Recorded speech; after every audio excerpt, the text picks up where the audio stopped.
Que os chapéus de palha são especialistas em resgatar inimigos, você já tá careca de saber. Mas dessa vez eles salvaram um maluco um tanto quanto problemático, que sequestrou a Nami, jogou a rapaziada em uma ilha cheia de animais selvagens que atiram laser pela bunda e ainda planejava destruir a terra natal deles. Será que eles vão conseguir escapar? Ou melhor, derrotar esse monstro? E meu parceiro, tranquileba, Luke na voz, e hoje eu vim aqui ó, trajado de elegância pra combinar com esse filme, né? Então já comenta aqui ó, One Piece Strong World, pra ajudar o YouTube a entregar essa obra de arte pro máximo de pessoas possíveis. Tô contando com você, hein? Sem mais enrolação, bora pro vídeo. O filme já começa no maior caos. Um monte de soldados da marinha correndo desesperados e o Garp falando que só conhece um homem capaz de fazer isso. Tinham 7 navios de guerra flutuando e uma fortaleza gigante passando por cima do QG. E isso só podia ser coisa do homem que perdeu pro Roger e foi preso pela marinha. O homem que cortou suas próprias pernas, se libertou das algemas e foi o primeiro cara a conseguir escapar de Impel Down, a prisão mais segura do mundo. Esse era o Leão Dourado Chique e disse que ia dar só um tiro de aviso. Soltou todos aqueles navios de guerra da marinha que começaram a destruir toda a base. Os cabas estavam se afogando e até tentaram atirar de volta, mas aquele castelão já tava voando tão alto que as bolas de canhão nem alcançavam. Enquanto isso, o Garp e o Sengoku ficaram só olhando o maluco ir embora. Lá em uma floresta, o nosso menino Luffy tava mais cansado que o cozinheiro da Thaís Carla. Tava procurando a sua rapaziada e pulou a milhão de cima de uma ilha no céu. Como ele chegou aí, só Deus sabe. Mas ele se transformou em uma bola de praia pra amortecer a queda. Lá embaixo ele já tava fugindo de um crocodilo da Hot Wheels. A sorte é que esse carro tava mais lento que corrida de aleijado. E o macaco de borracha conseguiu escapar numa boa. O Lacoste ainda tomou na jabiraca porque foi pego por um polvo e tomou a maior surra da sua vida. E agora era o Lula Molusco que tava perseguindo o Pivete. Pra piorar, ele ainda deu de cara com um louva-a-Deus samurai que quase transformou ele em picadinho. E esse aí é cabuloso porque já aproveitou pra fazer um sushi com aquele polvo maldito. Só que a cadeia alimentar é um negócio insano, né? Porque ele já deu de cara com um urso carente que deu um abraço de 100 toneladas nele. Ainda enterrou a cabeça do bicho no chão igual um avestruz. Só que todo mundo sabe que o animal mais perigoso daí usava um chapéu de palha e saía gritando que vai ser o rei dos piratas, né? Primeiro ele subestimou o ursão e tomou uma porrada servida que mandou ele pra longe. Mas depois resolveu lutar a sério e já ativou seu Gear Third. Meteu um gigantopistol literalmente gigante que fez o ursinho carinhoso tremer na base. E saiu quebrando tudo. Esse urso que acha que é uma zebra foi esmagado igual panqueca. E o Luffy saiu voando enquanto desenchia. Acabou naquela forma de anão dele, já tava pensando em grelhar aquele polvo enorme e fazer um churrascão. Lá em uma ponte o Brook pergunta que barulho era aquele. E o Frank fala que ele que era o músico. E era um batalhão de formigas guerreiras correndo a milhão. Elas passaram direto pelo Brook e o Frank já ia meter uma bazucada nelas. Mas a Robin lembra que ele tava sem combustível e o robozão quase teve um piripaque. Esse lugar tava parecendo mais era um zoológico porque também tinha um tubarão comprido fazendo a rapaziada se borrar toda. O peixão já ia devorar os dois, mas aqui a cadeia alimentar é completamente imprevisível, né? E quem foi devorado foi ele, porque aquelas formigas deixaram ele só o osso. Tava até parecendo um parente do Brook. E agora faz sentido elas terem passado direto pelo esqueletão. Ele não tinha carne nenhuma pra elas comerem. E ficou boladão falando que isso era esqueletofobia. Saiu cortando todas elas e não fez nem efeito. Mas o casalzão começou a andar numa boa. E o Brook finalizou com Hanalta Sancho e a Hazugiri, que despedaçou aqueles filhotes de cruz credo. E eles queriam saber o que diabos aconteceu nessa ilha. Porque tá cheia de animais bizarros que são mais fortes e mais inteligentes que os humanos. Essa era uma ilha onde os fortes devoram os fracos. E na verdade não eram uma, eram várias. E finalmente a gente vê todos os Mugiwaras e suas recompensas. Zorão do Grau com a recompensa de 120 milhões. Panetone Chopper com seus enormes 50 beris. Nico Robin com seus 80 milhões desde os 8 anos de idade. O Robozão Chapado com 44 milhões. E o Esqueletão Cracudo com 33 milhões de beris. O Gado Supremo tinha 77 milhões, que é quase metade do Zorão, modéstia à parte. God Usopp com 30 milhões. E é claro que não podia faltar o Capitão Macaco de Borracha com 300 milhões. Só que ainda tinha uma que tava muito distante, que era a Nami com seus humildes 16 milhões. Do jeito que essa mulher é doida por dinheiro, eu não duvido nada que ela se entregasse pra marinha só pra receber sua recompensa. A Nami tava só de boa num resort, nadando numa piscinona e mostrando todo o seu porte atlético. E que nadadora de respeito, hein? Então ela resolveu sair pra não ficar com a pele enrugada e tomou o maior susto, porque tinham 3 primatas do Carreta Furacão tocando um jazz e fazendo um moonwalk. Hoje a Nami vai comer macarrão seco porque esses caras roubaram todo o molho. Os mano bailava, dançava e botava pra quebrar. Só que a Nami cagou pra eles e o Chique pergunta se ela já pensou na oferta dele. Mas ela só queria ir embora daquele inferno e o Chique não queria deixar. Se no inferno você pode ficar o dia inteiro nadando só na paz, imagina no paraíso. Cada vez que esse palhaço dava um passo, o sapato dele soltava um pum. Ficou fazendo umas mímicas que o Chique não entendia nada. E até tomou um susto quando descobriu que ele sabia falar. O cara é tão louco das ideias que até confundiu o gorila com a mãe dele. Só que a Nami era mais fria que um iceberg e cagou pra eles de novo. Isso porque ela tava aí claramente contra sua vontade, né? Uma semana antes ela tava tranquilona junto com o Chapéu de Palha, lendo um jornal que dizia que várias cidades começaram a desaparecer em East Blue. Do nada apareceu aquela mesma fortaleza voadora em cima deles e a rapaziada ficou em choque, ainda mais depois de ver que tinha uma bandeira pirata naquele navio. A Nami percebeu que tinha um ciclone chegando e mandou eles darem meia volta. O Luffy começou a gritar pra avisar os cabos do navio, mas não dava pra ouvir nada lá de cima. Então jogaram aqueles ok-tok de Skypiea pra conseguirem conversar. O Zoro já pensou que se eles estiveram em Sorajima, quer dizer que eles são bons de porrada, né? A Nami gravou uma mensagem no Tony Dial falando pra eles virarem o barco pra 9 horas porque tinha um ciclone chegando. Mas a equipe de navegação falou que essa mulher tava viajando porque não tinha nenhum sinal de ciclone. Só que agora eles estavam ferrados porque um ciclone gigantesco realmente apareceu. Eles viraram às 9 horas no último segundo e estavam quase sendo engolidos. O capitão fechou as portas com um monte de nego lá fora mesmo e poucas ideias. Meteu uma bala no cara da navegação e falou que é isso que vai acontecer com o próximo que der uma falsa previsão de novo. E agora é claro que ele queria saber quem era essa mulher que era mais inteligente que seus brilhantes navegadores. Foi voando até lá embaixo e a gurizada ficou de boca aberta. Perguntou de quem era a voz que avisou eles e agradeceu a Nami do fundo do coração. O Luffy pergunta como diabos aquele navio tá flutuando e o cabeça de leme fala que é graças a Fuafua no Mi. Ele consegue alterar a gravidade de qualquer coisa e controlar como bem entender. O Zorão quase tomou um alter na cabeça, só de meme. Os três patetas falam que também queriam voar, mas o Leão Dourado não conseguia levitar outros humanos e seres vivos além dele, e convidou o Chapéu de Palha para visitar o navio dele como agradecimento. Mas o macaco de borracha recusou porque eles estavam indo resolver uns probleminhas em East Blue. O bando todo já tomou um susto e o Luffy pergunta se eles conseguiam ficar aqui parados, enquanto as pessoas da terra natal deles estão em perigo. Já que era assim, o Chique fala que vai levar eles até East Blue com a habilidade dele. Agora sim o Luffy gostou da ideia, mas o Zorão tava só de olho nisso tudo. O Sunny começou a voar e parecia uma formiguinha perto daquele castelo gigante, e os guris estavam só apreciando a vista lá de cima. O Chopper fala que viu alguma coisa, mas não era uma, eram várias coisas. Várias ilhas como se tivesse um país inteiro flutuando. Eles chegaram na maior ilha de todas e o Chique disse que essa era Mervelha, a ilha perfeita pra quem gosta de adrenalina pura. O safado pegou a Nami e meteu um Dokujá pra sair voando de lá. E que nomezinho suspeito pra dar pra um golpe, hein? O Leão Dourado queria roubar a navegadora pra ele e o Luffy se esticou todo pra alcançar, mas o vagabundo deu um 360 com o navio e arremessou cada um dos chapéus de palha pra uma ilha diferente. De volta pro presente, aquele mímico trouxe um pássaro numa gaiola e disse que esse era de uma espécie mais evoluída. E o imbecil do capitão conseguiu confundir o pássaro com uma planta. Ele saiu da gaiola e deu um choque do trovão em todo mundo. O Chique arremessou o coitado no chão e a Nami já foi correndo proteger o bichinho. Se ela tivesse um celular, já tava ligando pro Ibama. Ela pergunta que papo é esse de espécie mais evoluída, e o Chique só ia contar porque ela ia se juntar à tripulação dele. Desde que essa ilha foi criada, apareceram vários animais fantásticos e com uma força surreal. Tudo graças a uma planta chamada QI. Então, como ele não é bobo nem nada, já recolheu todas as plantas que existiam na ilha. E nos últimos 20 anos criaram uma droga potente pra transformar todos os animais da ilha em verdadeiros monstros. A Nami pergunta por que ele tá fazendo algo tão horrível, mas ele só ia responder quando ela se tornar sua companheira. E antes dela conseguir recusar de novo, ele já gritou falando que ela vai por bem ou por mal. E quando isso acontecer, ela vai poder pedir o que quiser. Os três patetas já voltaram pro showzinho deles e a Nami foi olhar pela janela, falando que os rapazes ainda não chegaram por causa desses animais modificados. O Sanji gritava o nome da Nami igual louco, mas tudo que ele conseguiu foi atrair um besouro lança-chamas. Depois de derrotar, ele gritou o nome da Robin e atraiu a galinha da sua prima. E esse imbecil tava fazendo de tudo pra que ele e o Narebas fossem devorados. Salvou o Soap de cair por pouco, mas o Narigudo já tava desesperado, mandando ele olhar pra cima, porque o que ele achava que era um cipó, na verdade era o bigode de um tigre com duas caudas sinistro. Então ele fez a decisão mais inteligente, que era jogar o Pinóquio de isca pra poder escapar. Ou pelo menos foi o que ele pensou, mas na verdade ele só pegou um impulso pra meter uma piruleta de bailarina no pote daquele gatinho. Os cabas não tinham um segundo de sossego, porque já estavam atirando bolas de canhão neles. Só que essas bolas na verdade eram vários touros de juba que disparavam pra cima deles a todo vapor. Eles bateram tanto que a terra quebrou e estavam caindo junto com metade da ilha. Mas deram sorte e caíram bem no rio, que tinha um monte de gente pescando. E era melhor eles saírem logo daí, porque do jeito que os animais são fibrados nessa ilha, os peixinhos devem atirar laser pelos olhos. Em uma ilha de neve tinha uma garotinha carregando a tal da planta QI e encontrou um alce tiranossauro descendo o cacete uma serpente gigante. Ela tomou um susto tão grande que desmaiou na mesma hora. E com um buta cobrão daqueles, o maldito resolveu ir atrás da menina, que não vai nem matar a fome. Mas o Zoro chega metendo um Santoryu de lei pra deitar aquele canalha. O Chopper tava controlando um mamute como se fosse a coisa mais normal do mundo, e o Zoro mandou dar o casaco pra ela. Só faltou ter um casaco pra dar pra ela. Quando ela finalmente acordou, perguntaram o que ela tava fazendo num lugar desses, mas como ela não sabia falar, eles só ignoraram. O Zoro falou que eles tinham que sair logo dessa neve dos infernos, porque já vai fazer 3 dias que eles estão andando por ali. A Xiao reaprendeu o português e falou que era só virar à esquerda que eles saíam de lá. O Soap finalmente acordou da queda e o Sanji pergunta se ele conseguiu reparar, e ficou decepcionado que nessa ilha não tinha nenhuma tchutchuquinha. Essa cabeçuda tava preocupada com eles e foi levar um chocolate quente maroto, e por algum motivo todo mundo tinha apenas no braço. O fritador de ovo pergunta se eles estavam passando fome porque tá todo mundo muito magro, mas ela fala que as pessoas que não têm força pra trabalhar no Palácio Real dos Piratas são deixadas nessa vila. Falou que o Chique controlava tudo por aqui e os dois já tremeram só de ouvir o nome dele. A véia fundou a cabeça dos dois no bote porque tinha um dendemushi enorme passando. Era tipo uma câmera ambulante que vigiava a vila o tempo inteiro. E se alguém mostrar a menor intenção de se rebelar, vai virar estatística na hora. Lá no grupo do Zoro, o Mamute derrubou todo mundo e meteu o pé de lá. O Chopper fala que era por causa de um cheiro horrível. E a Xiao fala que é o Death Green, uma árvore que fica em volta da vila pra proteger os aldeães de animais selvagens. E até com o nariz tapado dava pra sentir o cheiro de fã do Barba Negra. E só agora que a pivete foi avisar pra não respirar aquilo porque era venenoso. Ela tomou o maior tapão da mãe, que mandou ela não ultrapassar as Death Green, mas ela foi mesmo assim. Mas ela só queria ajudar a salvar a coitada da avó dela. A véia disse que ela não precisa arriscar a vida por causa da doença dela, mas desse jeito a coroa ia de Vasco. O Chopper pergunta o que era essa doença e chamava Daft. A pessoa ganha umas tatuagens verdes pelo corpo e não consegue mais se mexer. Doencinha boa pra espalhar pra família, né? É isso que acontece com quem respira muito aquela planta que o Zoro tava cheirando igual doido. O único antídoto pra essa doença só pode ser feito com as plantas QI, mas só uma não era o suficiente. E tudo isso era culpa do Chique, que roubou todas as plantas da ilha pra transformar os animais em monstros. O Gado Supremo e o Pinóquio estavam só o bagaço, porque eles não conseguiram dormir um dia sequer, já que uma hora eles estavam sendo atacados por animais selvagens, e outra hora o imbecil tava gritando o nome da Nami e da Robin. Sentaram em uma escada e deram de cara com o pai e filho, mas o cabelo de mato e o sobrancelho de arame nem ligaram quando viram que era eles. A Nami pegou a mochila dela e já foi dar um mergulho. Quem vai mergulhar de mochila não pode estar pensando em coisa boa, né? E o Pato já entrou junto, só de meme. Se ele solta um peido elétrico aí, ela já vira churrasquinho na mesma hora. Tinha uma cambada de pirata chegando no porto de Merveille. O Chique mandava liberarem um daqueles homens pra voltarem pra vila, só pra dar um gostinho de esperança e logo em seguida mostrar o inferno, porque ele queria muito ver a expressão de uma pessoa caindo do céu. E é claro que era sem paraquedas, né? O palhaço vai correndo avisar que aquela mulher conseguiu fugir e o capitão nem acreditou. A Nami descobriu que a piscina do Palácio Real tá diretamente conectada ao mar, e o Chique já mandou todos os piratas atrás dela, porque não podiam deixar um talento desses escapar. Os dois finalmente saíram daquela ilha e já caíram em outra. O Pato tava quase virando comida de monstros, mas meteu um choque dentro da água que fritou todos aqueles lazarentos. Ele só esqueceu que a Nami tava nas costas dele, né? E só viu o corpo dela boiando igual bosta. Tentou resgatar a guria, mas ela nem tava respirando. E quando finalmente começou a se mexer, o maluco já meteu uma metralhadora de bicadas e tomou uma servida pra ficar esperto. O periquito já ia entrar em depressão, mas foi só ela agradecer por salvar ela que já soltou fogos de artifícios pela orelha. Levou ela voando até o topo da montanha e do nada encontrou o Sunny. Foi correndo até ele com muito respeito e ouviu uma explosão enorme ali do lado. Por coincidência, o Luffy também tava passando por ali e foi correndo até ela. E tava trazendo uns amiguinhos pra ela fazer um carinho juntos. Saíram correndo a milhão e o Pato meteu só um choque do trovão que derrotou aqueles 4 de uma vez. E é lógico que o Luffy já ficou encantado querendo trazer esse bicho pra tripulação. A Nami já foi trocar de roupa com muita abundância e perguntou onde tava o resto do bando. Mas o Luffy fala que ela foi a primeira que ele encontrou. Chamou ela pra comer o escorpião, que tava uma delícia, mas ela não tava muito afim de comer o bicho que quase matou ela. Ele já falou que aquele pássaro tinha uma carinha de Billy e tomou um choque, mas como o moleque é feito de borracha, nem sentiu nada. Então a Nami pergunta se eles iam esperar o pessoal ou procurar por eles. E que pergunta, né? É claro que o Luffy ia querer revirar a ilha toda atrás deles. Lá no deserto, o Robozão tava pilotando uma Harley Lagosta e levando o Brook e a Robin na garupa. Estavam chegando perto de uma cidade, a Lagostona já capotou o Corsa. Tava tremendo de medo e não ia chegar mais perto de lá não. O Luffy e a Nami estavam voando em cima do pássaro, mas ele também ficou paralisado quando sentiu aquele cheiro de otaku fedido. Disparou ao infinito e além porque ali não dava pra ele ficar. Lá de cima, a Nami enxergou uma vila. E pra onde é que você tá olhando, menino Luffy? Safadinho. Tiveram que tampar o nariz do pato pra ele conseguir voar. Então o Luffy foi montado no pato e a Nami montada no Luffy. O Sanji ficou feliz da vida quando viu que a Nami tava bem e falou que não dormiu a semana inteira de tanta preocupação. E não era mentira, porque depois dessa ele já caiu no sono na hora, mas acordou desesperado porque a Robinzita ainda não apareceu. A Xiao e a mãe dela apareceram falando pra eles descansarem lá dentro, só que aquele Dendemushi maldito tava gravando tudo e o Chique acabou de descobrir aonde a fugitiva foi, e ele mesmo ia lá pra trazer a navegadora de volta. Lá naquela cidade tava todo mundo enchendo a cara e comendo carne de primeira, e os chapéus de palha estavam só de olho na situação. O esqueletão já aproveitou que tinha uma garçonete passando e pediu pra ela deixar ele ver a calcinha dela rapidão, mas tomou uma voadora pra acordar pra vida. A Robin perguntou o que era aquelas penas, e ela fala que é porque eles querem virar pássaros, e ninguém tava entendendo era nada. Um balofo pergunta se eles eram dos piratas do chapéu de palha, e vieram firmar uma aliança com o Chique. O Frank já tava espumando pela boca, mas a Robin fala que era isso mesmo. Queriam saber por que o Chique reuniu tantos piratas, mas o orangotango pergunta se ela é idiota ou só se faz, e mostrou que é por causa do que tava no jornal. A Xiaomi foi correndo até a mãe dela, falando que tinha boas notícias, e o Zorão tava só de olho. Ela falou que o pai da amiga dela tinha acabado de voltar pra casa, e daqui a pouco todo mundo ia voltar. Elas não conseguiam nem acreditar que o Chique finalmente vai vai embora e vão poder encontrar com o pai e a irmã da menina. O Shiki ia levar todos aqueles animais pro mar, pra East Blue, e a Nami não conseguia nem acreditar no que tava ouvindo. Lá no boteco, Bola de Praia falava que isso foi um aviso pro governo mundial e pra marinha, porque o Shiki queria aniquilar todo o East Blue e dominar o mundo. Ia levar aquelas feras pra exterminar todas as pessoas de lá e obrigar o governo a se render pros piratas. Um outro cachaceiro mandou eles vestirem uma roupa apropriada pra reunião, porque hoje à noite o capitão ia fazer uma pequena demonstração e destruir a única vila que sobrou nessa ilha. E eles mal podiam esperar pra ver aqueles inocentes gritando de desespero. A Nami foi atrás do Luffy, mas ele e os outros estavam preparados pra porradaria, porque o Shiki finalmente encontrou seu docinho de coco que ele tava procurando, e ficou muito chateado que ela tava indo embora sem se despedir, e todos eles correm pra descer o cacete nesse safado. Mas o Shiki falou que eles não iam conseguir encostar um único dedo nele. O Luffy dispara pra cima dele, mas ele desvia do porradão. O God Usopp lança uma Midori Bush da Fênix e o Zorão rasgava os ares, mas nada acertava esse leão maldito. E quem diria que o primeiro que ia conseguir acertar ele era o Chopper, que deu um 8 trigramas, 64 golpes nas costas dele. E o cozinheiro de boteca aproveitou para dar um chute nas bolas do Shiki, mas ele segurou o pé do Sanji e falou que vai começar a luta séria então. Desculpinha de quem tá perdendo no FIFA, hein?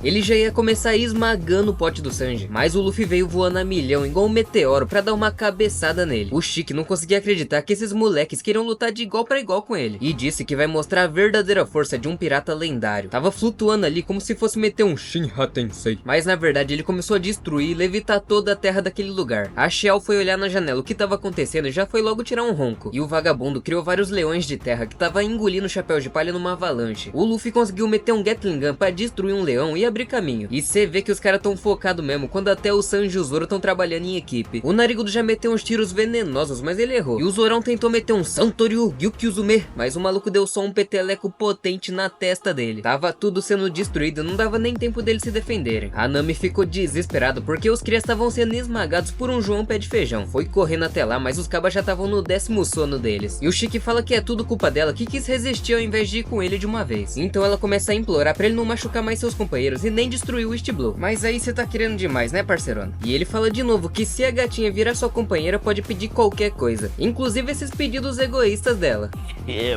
A Nami olhou pra sua pulseira e lembrou que foi presente da sua irmã Nodiko, e perguntou se ele vai realmente poupar o East Blue se ela se juntar a ele. Mas por incrível que pareça, o primeiro a acordar foi o Usopp, mandando ela não fazer nenhuma besteira, e disse que o Luffy jamais vai perdoar ela se aceitar ir com aquele cretino. Só que o Shiki fala que ele ainda não entendeu a situação que ele se encontra, e tava prestes a esmagar todos eles com um pedaço da ilha. Mas a Nami implorou pra ele não fazer mais nada porque ele já entendeu, e disse pro Usopp que não tem outra saída. Ela vai ter que ir com ele pra proteger todo mundo. É claro que o Narebas não queria nem saber e ficou gritando pra ela nem pensar nisso, mas tomou uma pedrada na cara pra aprender a ficar quietinho. Então, por livre e espontânea vontade, a Nami aceitou entrar pro bando do Shiki, e ele fica feliz que ela entendeu que existem oponentes que não dá pra vencer. Depois ainda deu um gravador pra ela porque ele não é um completo escroto, e deu a chance dela deixar uma última mensagem pros seus queridos amigos. E depois de gravar, o Shiki começa a rir falando que foi uma bela despedida. Deu um sinal pelo Dendemushi de vigilância e os lazarentes começaram a botar o plano em ação. Saíram derrubando todas as árvores igual um bando de selvagens. O gorilão começou a bater no peito e os animais da ilha começaram a ficar mais malucos do que já eram. Tinha gazela, aranha, dinossauro e metade da Arca de Noé nessa brincadeira. O poderoso chefão trocou a roupa da Nami e já tava babando na beleza dela, e ela ficou apavorada só de ver aqueles monstros destruindo a vila da Xiao. Até agora os guris de palha ainda estavam presos na terra, e os subordinados estavam felizes da vida com o espetáculo do Shiki. E ele fala que os moradores reclamavam tanto das Death Greens que estavam deixando todo mundo doente, mas foi só ele tirar que os animais começaram a invadir. Que coisa, né? A Nami começou a ser toda grossa com ele e voltou pro quarto, e o Shiki não conseguia entender o que ele fez pra ela ficar tão irritada. O Frank, o Brook e a Robin chegaram na sua motoca de grilo, mas era tarde demais. Saíram gritando o nome do Luffy e foram correndo desesperados quando encontraram eles atolados. Quando eles finalmente acordaram, descobriram que o safado do Shiki era o responsável por querer destruir a terra natal deles, e ele ainda queria usar aqueles monstros pra acabar com todo o East Blue. E pra piorar, a Nami ainda foi embora com o inimigo pra poder salvar geral. A família da Xiao conseguiu sobreviver ao ataque se escondendo em um túnel, mas a mãe dela ficou traumatizada quando descobriu que o East Blue é a terra natal de todos eles, já que 5 minutos atrás ela tava rezando pro Shiki logo destruir o East Blue e deixar eles em paz. Só que enquanto elas estavam se acabando de chorar, o Luffy percebeu que tinha um treco na mão dela e foi dar uma olhada, e mandou elas não se preocuparem porque é tudo culpa do Shiki, e ele promete que vai dar uma surra nele. Então a rapaziada foi ouvir a gravação e viram que era a voz da Nami, pedindo desculpas por não conseguir se despedir pessoalmente, falando que se juntou ao Chique porque ele é um pirata lendário que nem mesmo eles podem derrotar. Aí é claro que o Luffy já tava espumando pela boca, perguntando se ela ficou louca, e não conseguia admitir que eles realmente foram derrotados. O Sanji mandou o Soap tocar mais uma vez e o Luffy saiu socando tudo que viu pela frente. Só que por algum motivo, na segunda vez que eles ouviram, fizeram uma cara de surpresa. O navio dos piratas já tava lotadão e metendo no pé de lá, e o Leão Dourado já tava pronto pra esfregar a vitória na cara do governo mundial, porque já fazem 20 anos que ele quer isso, desde o dia que ele arrancou as próprias pernas. O bobo da corte veio correndo fazer alguma mímica e até ele ficou surpreso quando o Chique conseguiu entender. Botou uma máscara e foi lá pra fora pra ver o que tava acontecendo. A Nami tinha botado várias TNT nas árvores de Deft Green pra que os animais pudessem passar e viessem atacar o Chique, mas ela foi pega antes de conseguir e agora ele não tinha mais que realizar o pedido dela. Só que ela já sabia que ele não era um homem de palavra e não ia cumprir sua promessa. Então ele pegou ela pelo pescoço e afundou a cara dela na árvore. E a coitada já tava toda ferrada porque acabou cheia de veneno das árvores no corpo. Prendeu a Nami num monte de estacas e a mina já tava parecendo a Fiona, cê é louco. E disse que se ela sobreviver até o final da reunião com esse veneno no corpo, vai virar a navegadora dele pra sempre. Então ele foi pra tal da reunião que tava cheia de piratas desgraçados. Ia começar a cerimônia da Aliança Pirata pra todos virarem seus subordinados. Mas já avisou logo de cara que não vai ter piedade de nenhum traidor. E começou a contar a estratégia marítima pra exterminar o East Blue da face da terra. As ilhas estavam brincando de carrinho bate-bate. E esse lugar tava só o caos. Os Chapéus de Palha usaram o peido galáctico pra meter o pé de lá. O bobo da corte saiu distribuindo cachaça pra todo mundo, enquanto os guardas só viram um fucking navio aterrissando e atropelando todo mundo. E perguntaram quem eles pensam que são pra invadir o Palácio Real desse jeito. Mas só de ver a silhueta dos monstros já se borraram todo. O Chique fala que todos já devem saber que o East Blue é o mais fraco entre os 5 mares. Então eles podem fazer o que quiserem porque não tem ninguém poderoso por lá. Mas quando eles iam finalizar a cerimônia, um capanga apareceu desesperado pra dar uma notícia. Disse que 8 pessoas invadiram o palácio e derrotaram todos os 800 guardas. Essas horas a molecada tava o puro drip e já entraram nessa reunião na base da porrada. Os cabas já entraram numa formação de mafiosos e lá no fundo ele tava vindo, o menino Ney. Chegaram boladões sem falar uma única palavra. E o Chique ficou aliviado quando viu que eram só eles. Mas cê sabe que quando o Luffy para de sorrir, o bagulho fica doido, né? Falou que então ele quer atacar o East Blue e perguntou se tava tudo bem com a Nami. Aí o vagabundo respondeu que ela tava ótima e todas as cadelinhas começaram a rachar o bico. O Cornão fala que eles estão armados até os dentes, mas eles são apenas 8. Então não acha que tem que se preocupar com eles. Depois disso as portas foram derrubadas e ele revelou seu formigueiro de piratas. A ilha de Ratinosso do Barba Negra fica no chinelo perto disso aí. Começou a zoar a garotinha inocente que se sacrificou pra salvar seus companheiros, pra no fim eles mesmos virem até ele pra morrer. Mas o capitão perguntou se ele tá com titica de galinha na cabeça, porque a Nami não veio até ali pra se sacrificar. Na verdade ela só veio antes pra começar a luta contra ele. E os caras tão parecendo uma facção criminosa mesmo, porque sacaram uma 38 e umas bazucas sinistras. E o Luffy mandou o Leãozinho se preparar porque eles vão virar seu pior pesadelo. Saíram atirando pra tudo que é lado e até o Zoro tava metendo pipoco. Tavam destruindo tudo e só nessa brincadeira eles já deitaram uns 300 negros no chão. Mas acabou a munição e ainda sobrou um monte de idiotas pra apanhar. Mas cê tá ligado que esse foi só o presentinho de boas-vindas, né? Porque agora sim eles vão começar a lutar de verdade. O Luffy mandou o Chopper e o Soap procurarem a Nami enquanto eles cuidam das coisas por aqui. Os piratas partiram pra cima enquanto o Luffy tava tirando a roupa e ficando peladão. A Robin já cegou 3 e os canalhas partiram pra cima do capitão. Mas o Brook entrou na frente e botou eles pra sonhar com os anjos. O Chique tava saindo de fininho, mas o Luffy perguntou o que ele fez com a Nami. E de brinde ainda veio um soco na lata. O bobo da corte tentou impedir, mas o Zorão disse que se ficar no caminho do seu capitão vai virar picadinho. O gorila também entrou na frente, mas tomou uma bicuda do Sanji nas costelas. A Nami tava presa nas estacas e o Billy apareceu pra dar um salve. E o bicho é tão cabuloso que ele derrotou os guardas que estavam de olho nela. Ela pegou na asa dele e não soltava mesmo tomando choque igual doida. O Narebas montou no Chopper e saiu derrotando os capangas que estavam no caminho. Ainda brincou de tiro ao alvo com aqueles idiotas. Só que o Chopper não conseguia farejar a Nami porque o ar inteiro tava contaminado pelas Deft Green. Mas o Soap botou seu binóculo e enxergou a Nami graças às luzes do periquito, que essas horas já tinha virado um pavão. Ele lançou um choque do trovão e ia explodir todas as TNT de uma vez. A Nami começou a lembrar dela se despedindo da sua irmã e disse pra ela ficar tranquila porque nunca vai permitir que eles destruam a terra natal delas. Os dois patetas correram até ela a milhão, mas entraram na pior hora possível, porque as Dynamites tinham acabado de explodir, mas conseguiram sobreviver e foram logo salvar a Nami. E o Chopper ficou desesperado porque ela tava com as mesmas manchas que a avó da Xiao. Só que agora eles estavam ferrados porque a Nami destruiu as Deft Greens e os animais encapetados estavam vindo um atrás do outro. Então pegaram a Nami na velocidade da luz e meteram sebo nas canelas. Os bichos começaram a destruir tudo na base da cabeçada e atacaram qualquer um que aparecia pela frente. Um bichano até tentou devorar o robozão, mas ele mostrou quem é o verdadeiro monstro e deu uma bazucada queima-roupa. O Brook deu conta da libélula dele e a Robin já tava estrangulando uma borboleta assassina, mas o gorilão tarado já apareceu no cangote pra dar uns tratos nela. Lá fora, o Chopper disse que a Nami tava num estado muito grave, e pra curar essa doença eles precisavam daquela planta QI, e ele tinha certeza que o Chique tinha uma dessas. E falando no diabo, do nada eles foram atingidos por uma chuva de meteoros, e o Chique não conseguia nem acreditar que aquela lambisgoia ainda tava viva. E ela podia estar, mas não por muito tempo. Ele fala que não precisa mais dela e vai destruir o East Blue inteiro. E invocou vários leões de neve tenebrosos e mandou eles morrerem em desespero. Mas quando eles iam ser atingidos, todos os leões foram destruídos, porque o Luffy apareceu socando todos eles com uma aura sinistra e um olhar mortal. Será que eles vão conseguir salvar a Nami e derrotar esse maldito leão dourado que quer destruir todo o East Blue? É isso que a gente vai ver no próximo vídeo. Então já deixa o likezão maroto e se inscreve no canal pra não perder a próxima parte assim que lançar. Aproveita pra assistir esse videozão bolado que tá aparecendo aí na tela, que tá sinistro, meu parceiro. Eu vou ficando por aqui, valeu e falou.